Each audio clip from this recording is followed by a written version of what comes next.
So welcome everyone to spark up study. This is Suman Yadav. आज के video में हम लोग एम्स नर्सिंग के 20 प्रीवियस ईयर क्वेश्चन सॉल्व करेंगे और बहुत आसान क्वेश्चंस मैं आपके लिए लेकर के आई हूँ।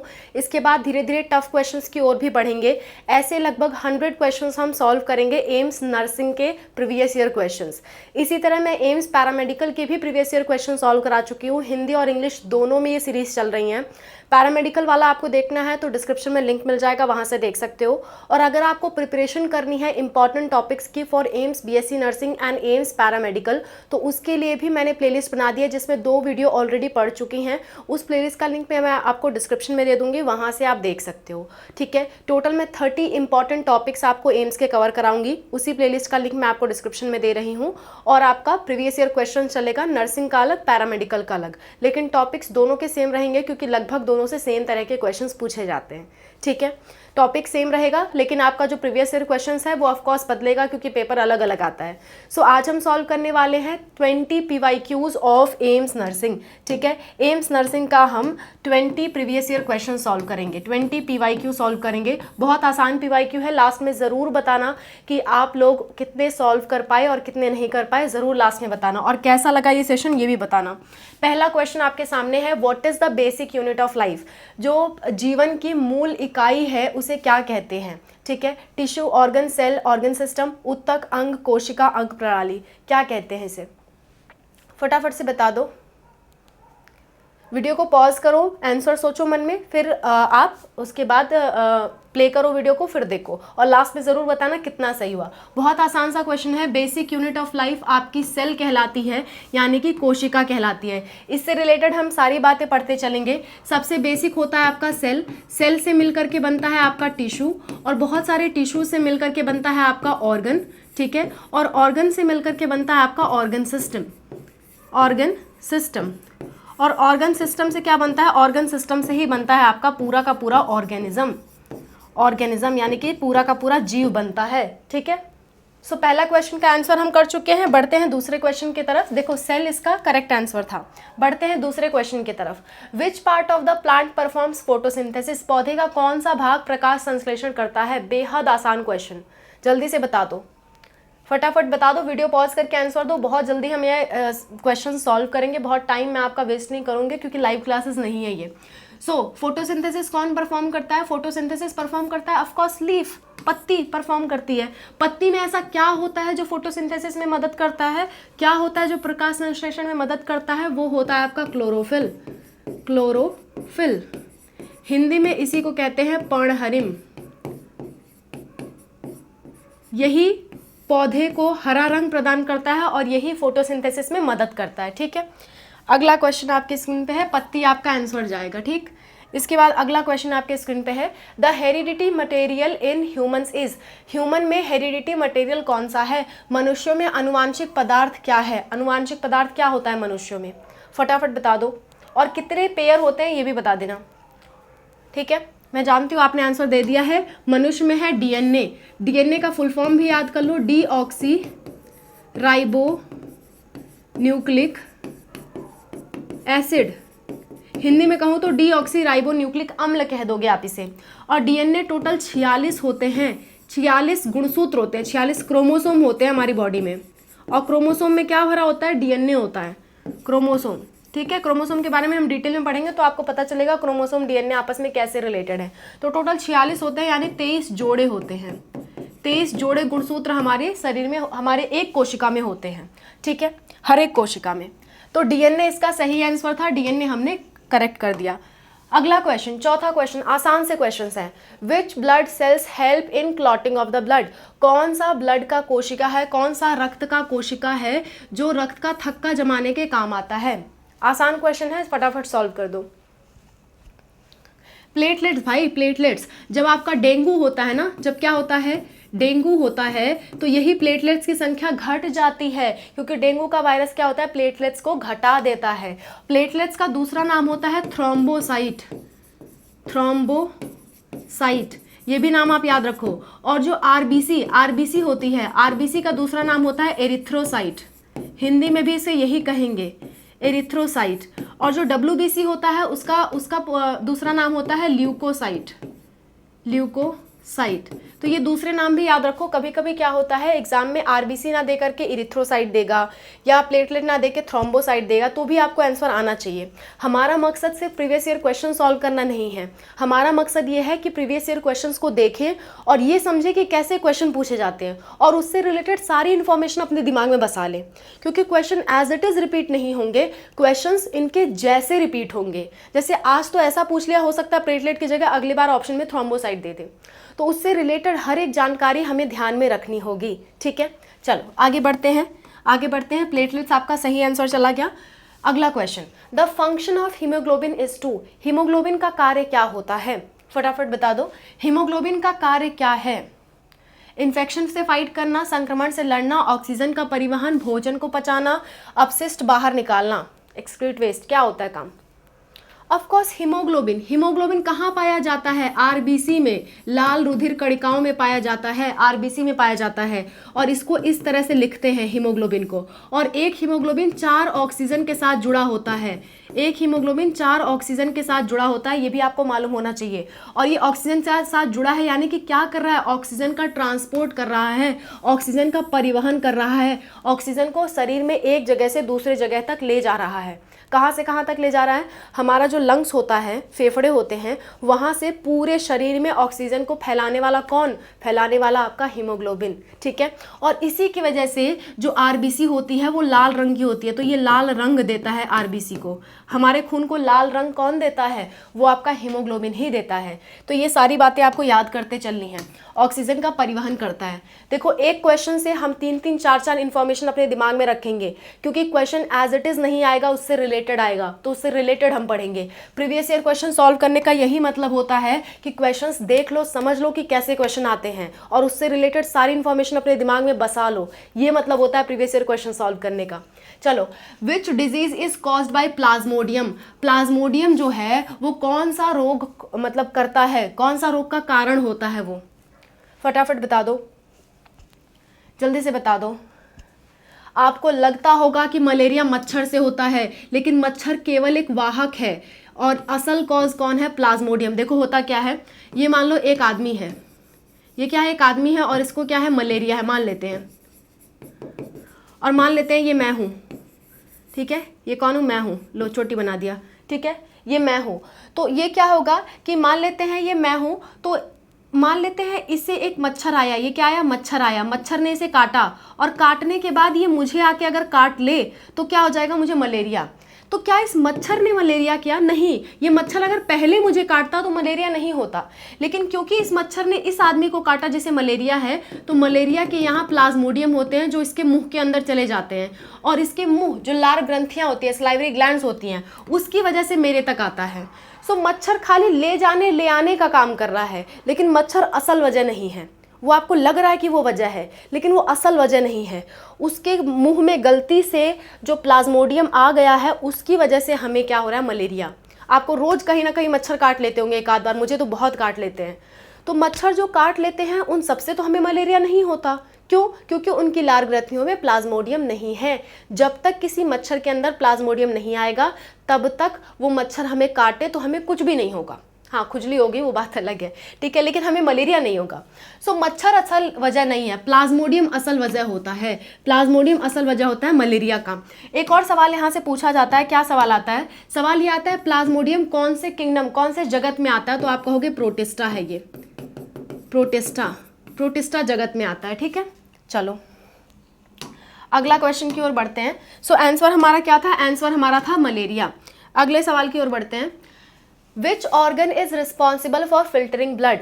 शरीर में रक्त को छानने वाला अंग कौन सा होता है? फटाफट बता दो। आसान सा क्वेश्चन है, आज सारे हम आसान क्वेश्चन कर रहे हैं और मैं उम्मीद करती हूँ आप में से मैक्सिमम लोग सॉल्व कर पा रहे होंगे।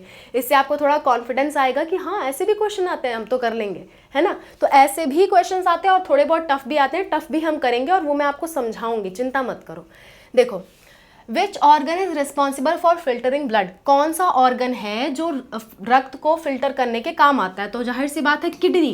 किडनी के पास ही जो गुर्दा होता है उसके पास ही ब्लड जाता है फिल्टर होने को, और फिल्टर होने के बाद फिर उसकी जितनी गंदगी होती है यूरिन वगैरह बना के बाहर निकाल दी जाती है ताकि ब्लड हमारा फिर से साफ सुथरा हो जाए। चलो तो किडनी यानी कि गुर्दा आपका सही आंसर था।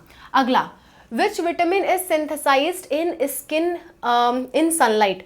सूर्य की रोशनी पड़ने पे हमारे शरीर में कौन सा विटामिन सिंथेसाइज होता है, कौन सा विटामिन बनता है, फटाफट बताओ।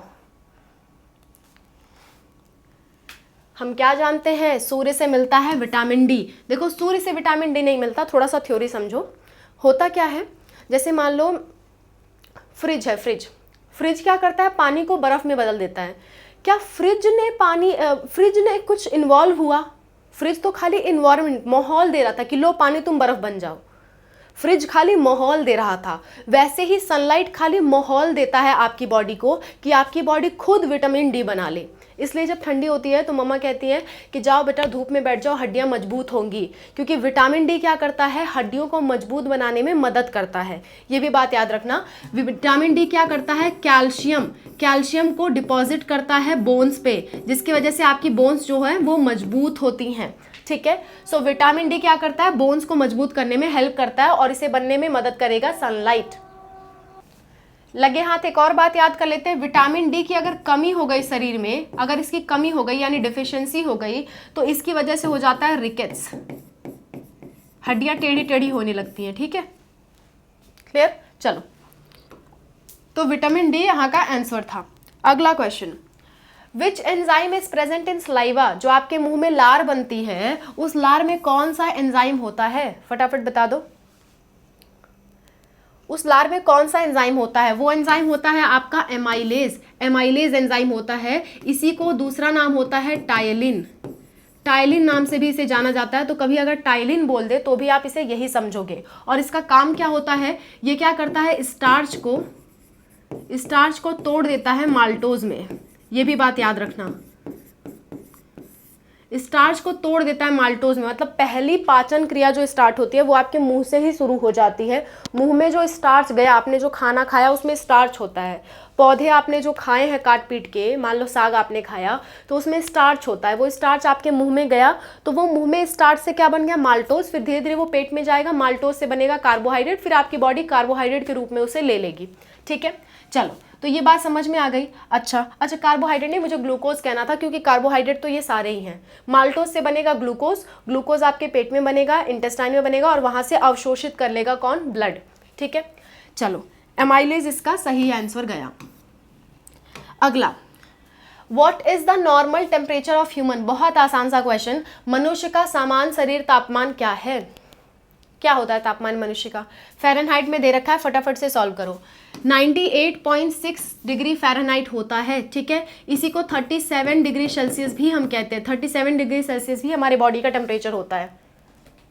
ठीक है, सो ये आपका आंसर हो गया 98.6 डिग्री फ़ारेनहाइट। चलो अगला question, which gas is essential for respiration. बहुत आसान सा सवाल। सांस लेते हो तो क्या लेते हो, nitrogen, oxygen, carbon dioxide, hydrogen, क्या लेते हो श्वसन की क्रिया में? जाहिर सी बात है ऑक्सीजन लेते हो, ऑक्सीजन, है ना। ऑक्सीजन कहाँ जाता है? ऑक्सीजन जाता है आपके लंग्स के पास, जो कि आपके फेफड़े होते हैं। और फेफड़े में छोटे छोटे बैलून होते हैं जहाँ पे ऑक्सीजन जाता है। उन बैलून को हम कहते हैं एल्वियोलाई। ये भी बात याद रखना, एल्वियोलाई कहते हैं। ठीक है, ये भी बात याद रखना। अगला, ऑक्सीजन आपका आंसर गया। अगला 12वां question, which organ controls all the body activity. आपके शरीर को कंट्रोल कौन करता है? बेहद आसान सवाल, बहुत आसान सवाल मैंने ला दिया। कुछ तो टफ लाना चाहिए था, अगली बार टफ लाएंगे। ठीक है, शरीर की सभी क्रियाओं को कौन नियंत्रित करता है? वो होता है आपका मस्तिष्क, ब्रेन जो होता है वो आपकी पूरी बॉडी को कंट्रोल करता है। इसी तरह पूछा जाता है कि कोशिका का ब्रेन कौन सा है, तो कोशिका का ब्रेन होता है उसका नाभिक यानी कि nucleus. Nucleus is brain of cell, ऐसा भी कहा जाता है, ब्रेन ऑफ सेल। ऐसे छोटी छोटी पॉइंट्स याद करते चलोगे ना, बहुत फायदा होगा आपको एग्जाम्स में। ठीक है, मस्तिष्क। चलो, what is the function of white blood cells. श्वेत रुधिर कणिकाओं का क्या कार्य होता है? आसान सा सवाल है, फटाफट बता दो। वीडियो को पॉज करो, खुद आंसर करो, तब मैं आपको बता रही हूँ। श्वेत रुधिर कणिकाएं यानी कि जिन्हें हम ल्यूकोसाइट्स कहते हैं, अभी हमने पढ़ा था, ल्यूकोसाइट्स कहते हैं। इनका कार्य क्या होता है? इनका कार्य होता है इन्फेक्शन से लड़ना। प्रतिरक्षा प्रणाली जो हमारी होती है, यानी कि जो हमारा इम्यून सिस्टम होता है, उसमें काम करता है आपका WBC। तो चलो ये बता दो कि ऑक्सीजन कौन कैरी करता है, फटाफट बताओ। हीमोग्लोबिन। ठीक है, क्लॉटिंग में कौन हेल्प करता है? आपका प्लेटलेट्स। और फूड ट्रांसपोर्ट तो ब्लड का काम नहीं होता है, ठीक है। चलो ये कह सकते हो कि अगर मतलब प्लाज्मा में कुछ न्यूट्रिशन जाते हैं, ये कह सकते हो, लेकिन बाकी काम ब्लड का नहीं होता है, ट्रांसपोर्ट ऑफ फूड, ठीक है। चलो आगे बढ़ते हैं। संक्रमण से लड़ना, ठीक है, फाइट इन्फेक्शन। अगला, which is the largest gland in human body, मानव शरीर में सबसे बड़ी ग्रंथि कौन सी होती है, फटाफट से बता दो। ये होता है आपका लिवर, लिवर सबसे बड़ी ग्रंथि है। लेकिन अगर आपसे पूछा होता ऑर्गन, बिगेस्ट ऑर्गन पूछता आपसे, बिगेस्ट ऑर्गन, तो इसका आंसर जाता है आपका स्किन, त्वचा। लेकिन अगर आपसे पूछ ले biggest internal organ, biggest internal organ, यानी कि शरीर के अंदर की सबसे बड़ी ग्रंथि कौन सी है, वो अगेन आपका लिवर आंसर चला जाएगा, यानी कि यकृत आंसर चला जाएगा। ऐसा कुछ होता है आपका यकृत, है ना, 2 पार्ट में होता है, क्लियर। चलो आगे बढ़ते हैं, यकृत आपका आंसर चला जाएगा, ठीक है। आगे बढ़ते हैं। Which part of brain controls balance, कौन से पार्ट ब्रेन का जो है वो संतुलन नियंत्रित करता है, संतुलन को नियंत्रित करता है, फटाफट बता दो। देखो ब्रेन की अगर मैं बात करूं तो ऐसा कुछ होता है आपका ब्रेन, है ना, ऐसा कुछ ब्रेन होता है। यहां पे होता है आपका मिड ब्रेन, और यहाँ पे होता है कुछ आपका पोन्स, मेडुला ऑब्लोंगाटा, ऐसे होते हैं। और यहाँ पे एक छोटा सा ब्रेन जैसा होता है, वो उसे हम कहते हैं सेरेबेलम, सेरेबेलम। और ये जो बड़ा वाला भाग होता है इसे हम कहते हैं सेरेब्रम, सेरेब्रम। तो सेरेब्रम नहीं, सेरेबेलम जो होता है वो आपका संतुलन का काम करता है, और सेरेब्रम का काम होता है याददाश्त बनाए रखना, मेमोरी, प्यार मोहब्बत, ये सब करना इसका काम होता है, ठीक है। चलो अगला, सेरेबेलम सही आंसर गया।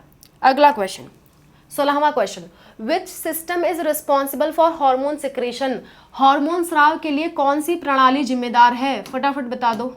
आसान सा सवाल, बहुत आसान सवाल आज हम कर रहे हैं। वो होती हैं आपकी अंतःस्रावी ग्रंथियां, वो कौन होती हैं आपकी अंतःस्रावी ग्रंथियां होती हैं। और अगर आपसे पूछता है एंजाइम के स्राव के लिए कौन इंपॉर्टेंट है, तो उसका उत्तर जाता है आपकी एक्सोक्राइन ग्लैंड, उसका उत्तर क्या जाता है, एक्सोक्राइन ग्लैंड्स, ठीक है। चलो अंतःस्रावी यानी कि एंडोक्राइन ग्लैंड्स। अगला, which is the structural and functional unit of kidney, kidney का जो गुर्दा है, गुर्दे की संरचनात्मक और कार्यात्मक इकाई क्या है, फटाफट बता दो। देखो गुर्दे की संरचनात्मक और क्रियात्मक इकाई होती है आपकी नेफ्रॉन, नेफ्रॉन, ठीक है। और अगर मैं पूछती नर्वस सिस्टम का, नर्वस सिस्टम यानी कि तंत्रिका तंत्र का कौन सा इकाई होता है, तो उसका आंसर जाता है आपका न्यूरॉन। ये दोनों शब्द एक जैसे लगते हैं, लेकिन याद कैसे रखोगे, किडनी में डी आता है ना, तो डी को उल्टा कर दो, पी बन गया, तो पी जिसमें आएगा वो किसमें होगा, वो आपका किडनी का फंक्शनल यूनिट होगा। और जिसमें पी नहीं आएगा वो आपका तंत्रिका तंत्र यानी नर्वस सिस्टम का फंक्शनल यूनिट होगा, यानी क्रियात्मक इकाई होगी, ठीक है। चलो नेफ्रॉन इसका करेक्ट आंसर गया। अगला क्वेश्चन, 18वां question, blood is a type of, जो आपका रक्त है वो किस प्रकार का ऊतक है, फटाफट बता दो। पेशीय ऊतक, संयोजी ऊतक, तंत्रिका तंत्र ऊतक या एपिथेलियल ऊतक। आंसर जाएगा आपका कनेक्टिव टिश्यू, ये होता है आपका कनेक्टिव टिश्यू। कनेक्टिव टिश्यू के और भी उदाहरण हैं, जैसे कि आपकी बोन्स, हड्डियां, ठीक है, जैसे कि आपके कार्टिलेज, कार्टिलेज, ये सब आपके तंत्रिका तंत्र में आते हैं, ठीक है, ये सब आपके कनेक्टिव टिश्यू में आते हैं, यानी कि संयोजी ऊतक। अगला सवाल, संयोजी ऊतक आपका करेक्ट आंसर जाएगा। अगला सवाल, the functional unit of lungs, जो हमारे फेफड़े हैं उसकी कार्यात्मक इकाई क्या है। मैंने आपको बताया था लंग्स जो है वो छोटे छोटे बैलून से बना होता है, कौन से बैलून है मैंने अभी आपको पढ़ाया था, फटाफट बताओ। एल्वियोलाई आंसर होता है, क्या आंसर होता है, एल्वियोलाई, ठीक है। चलो एल्वियोलाई इसका आंसर चला जाएगा। अगला question, which blood group is universal donor, कौन सा ब्लड ग्रुप जो है वो यूनिवर्सल डोनर है, यानी कि सर्वदाता है, सर्वदाता इसे कहते हैं, सर्वदाता। सर्वदाता कौन है, फटाफट बता दो। लास्ट क्वेश्चन है आज का, सर्वदाता होता है आपका O माइनस। आज के लिए आपके लिए एक सवाल है कि सर्वग्राही कौन होता है, सर्वग्राही यानी कि यूनिवर्सल एक्सेप्टर, ये आपके लिए सवाल है, खुद ढूंढो। एक्सेप्टर जब खुद ढूंढोगे तो याद रहती है ऐसी चीज़ें। और ये मेरा ब्लड ग्रुप है, ये भी याद रखना, ठीक है। यूनिवर्सल एक्सेप्टर हूँ मैं, ठीक है। आप क्या हो इनमें से, आपका कौन सा ब्लड ग्रुप है ज़रूर बताना। हाँ लेकिन पहले ये बता देना यूनिवर्सल एक्सेप्टर कौन है, फिर अपना ब्लड ग्रुप बताना, ठीक है। चलो सो आज के वीडियो में बस इतना ही था। यूनिवर्सल एक्सेप्टर हमने देख लिया। तो that's all about the video. I hope this video was helpful for you. कोई दिक्कत, कोई परेशानी आती है किसी भी चीज़ से रिलेटेड, आप कमेंट में मेंशन करिए। और हाँ, अगर आप हमारी कुछ हेल्प कर सकते हैं तो हमारे लिए काफ़ी फ़ायदेमंद रहेगा। और ये बच्चों को से हम लोग स्लाइड्स बनवा रहे हैं, उनको हम लोग बहुत कम पेमेंट दे पा रहे हैं, जिसकी वजह से हमें खुद नहीं सेटिस्फैक्शन मिल रही। सो अगर आपसे हो पाए तो प्लीज़ हमारी हेल्प करें, ताकि हम लोग और लोगों को हायर कर सकें और ज़्यादा पेमेंट उन लोगों को कर सकें जो हमारे लिए मेहनत कर रहे हैं और आपके लिए मेहनत कर रहे हैं, ठीक है। सो ये हमारा QR कोड है जिस पे आप पेमेंट कर सकते हो। आपकी मर्ज़ी आप कितना पेमेंट करना चाहो, लेकिन अगर आप असमर्थ हो, पेमेंट नहीं कर सकते तो कोई बात नहीं, कोई प्रॉब्लम नहीं है। हम लोग ये सीरीज़ इसीलिए चला रहे हैं ताकि जो मतलब असमर्थ है, जो पेमेंट नहीं कर सकते, वो भी पढ़ सके, ठीक है। So that's all. Thank you so much for watching. Wish you all the best for your exams. Bye, take care.